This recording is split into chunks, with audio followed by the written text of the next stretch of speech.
बल सियावर रामचंद्र भगवान की जय, उमापति महादेव की जय। आओ मित्रों, आज मैं आपको एक ऋषि हुए हैं जगतकारु नाम के, उनकी कथा सुनाता हूँ।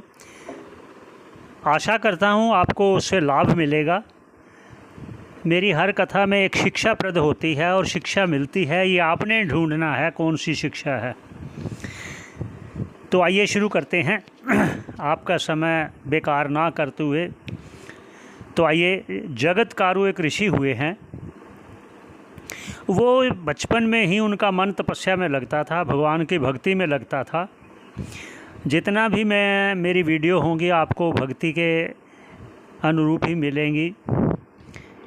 धर्म के अनुसार धर्म की कथा, महाभारत की कथा, देवताओं की, ऋषियों की कथा वही मिलेगी आपको।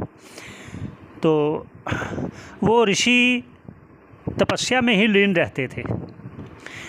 तो यदा कदा अपना पेट पालने के लिए इधर उधर फल फूल लेने जाते थे, अल्पाहार करते थे और नित्य प्रति अपनी तपस्या में लीन रहते थे, आत्म तत्व को जानने के लिए।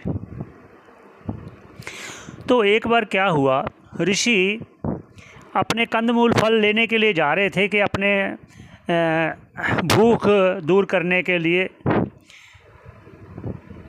तो पर्याप्त मात्रा में उस समय फल फूल और पानी पर्याप्त मात्रा में होते थे, किसी ऋषि को ज़रूरत नहीं होती थी कि खरीद कर खाए।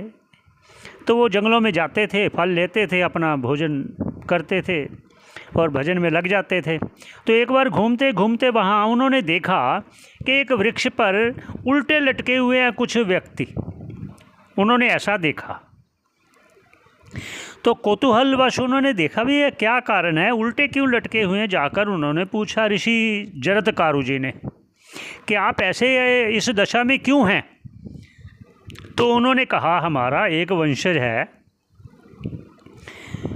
उसने शादी ना करके, संतान की उत्पत्ति ना करके हमारा ऋण उतारा नहीं है, इसलिए हमारी दशा ये है। यहाँ एक बात याद रखना, मैं इसकी अगर आपको ना ऐसा अनुमान हो तो मैं अंतिम में आपको बताऊंगा ये क्या ऋण है।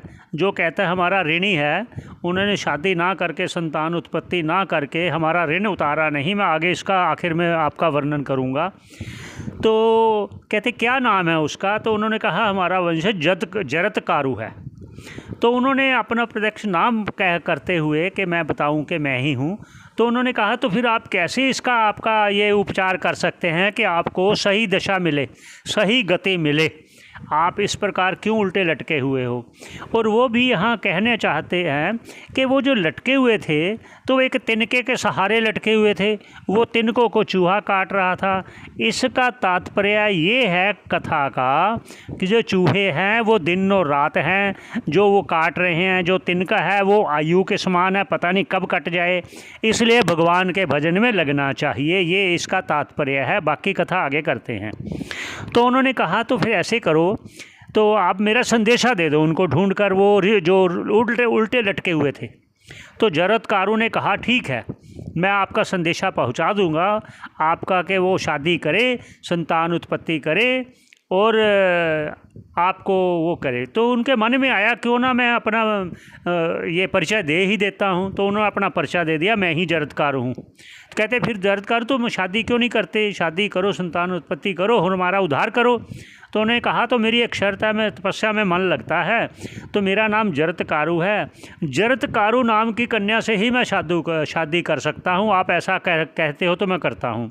उन्होंने इस शर्त इसलिए रखी कि मेरे नाम की कोई कन्या होगी नहीं तो मैं शादी करूँगा नहीं, मैं तपस्या में लगा रहूँगा, इसलिए उन्होंने ये शर्त रखी। तो उनके पूर्वजों ने जो उल्टे लटके हुए थे उन्होंने कहा हम आशीर्वाद देते हैं, तुम्हें मिलेगी कन्या, जाओ। तो उसे फिर एक नाग कन्या थी जो उसका नाम था जरतकारु, वो नाग कन्या थी। फिर उससे उसकी शादी हुई। शादी होने के बाद वो अपनी तपस्या में लीन रहने लगे। तो एक बार पत्नी ने कहा हमारा जिसके लिए आपने शादी किया उसका तो आपने अभी ऋण उतारा नहीं, तो उन्होंने कहा चलो ठीक है, तो मैं आशीर्वाद देता हूँ आपको, एक पुत्र रत्न की प्राप्ति होगी। तो वो फिर पुत्र रत्न हुआ आस्तिकी। आस्तिकी नाम का पुत्र उत्पन्न हुआ, वो भी बहुत आगे चल के विद्वान हुआ। तो यहाँ आगे वो बात कहता हूँ अब जो ऋण की बात है। तो हर व्यक्ति जितने भी यहाँ मनुष्य देह में हैं वो 3 ऋणों से युक्त हैं। 3 ऋण कौन कौन से हैं? एक है ऋषि ऋण, एक है पितृ ऋण जो अभी बात चल रही थी जिसकी जरत्कारु की पितृ ऋण, और एक है देव ऋण। जब तक हम इसका ऋण उतारेंगे नहीं तब तक हमें उस ईश्वर की पूर्ण रूपता से भक्ति प्राप्त नहीं होगी। ये प्रतिबंध है। इस प्रतिबंध को दूर करने के लिए अब उसका उपाय कहते हैं। वो उपाय है देव ऋण उतारा जाएगा यज्ञ हवन करके, देवताओं को आहुति दे करके, अग्निहोत्र आदि करके। ऋषि का ऋण जो है उतारा करेगा तपस्या करके, वेद शास्त्रों का अध्ययन करके, गुरुमुख से श्रवण करके शास्त्रों का अध्ययन किया जाए, जप तप आदि से ये ऋषि ऋण उतारा जाता है। देव ऋण उतारा जाता है देवताओं का यजन करके, बिना किसी कामना के करना चाहिए, तभी ऋण होगा। ऋण तभी हो सकता है जब निष्काम कर्म से आप हवन यज्ञ तप जप आदि करोगे। तो अगर आप कोई कामना रख के यज्ञ कर, जैसे कोई पुत्रेष्ट यज्ञ करता है पुत्र कामना के लिए, कोई राजसु यज्ञ करता है सम्राट बनने के लिए, कोई करीरी याग करता है वर्षा हो जाए इसके लिए, इसलिए अलग अलग कार्य हैं कामना की पूर्ति के लिए यज्ञ। तो इसलिए निष्काम यज्ञ करने पर देवता प्रसन्न होकर अपने ऋण से उऋण कर देते हैं उस जीव को। तो फिर वो अंतःकरण शुद्धि के बाद ज्ञान प्राप्ति में वो योग्य बनता है। जिस प्रकार भगवान भी कह रहे हैं अनेक जन्म संसिद्धि स्ततो याति पराम गतिम।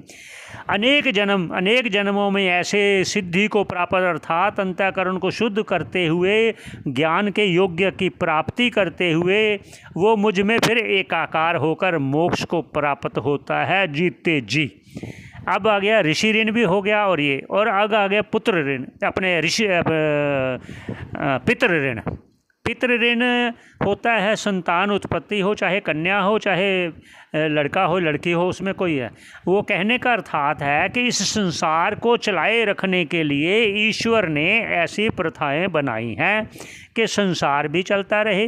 जो कल्याण करना चाहता है वो अपने कल्याण के बीच में जो रुकावट है पितृ ऋण वो करे। उससे क्या होगा? इच्छाओं की पूर्ति होते हुए इच्छाओं से वो वैराग्य को प्राप्त होगा। जब इच्छाओं को पूर्ति करने के लिए दुख का अनुभव करेगा तो उसमें वैराग्य उत्पन्न होगा। इसलिए ईश्वर ने वेदांत में, वेदों में, शास्त्रों में ये कथन इसलिए किया हुआ है कि किसी प्रकार मनुष्य को वैराग्य हो जाए इस संसार से और मेरी भक्ति में लीन होकर इस मोक्ष पद को प्राप्त करे जो सभी प्राणी चाहते हैं। ये है इस कथा का।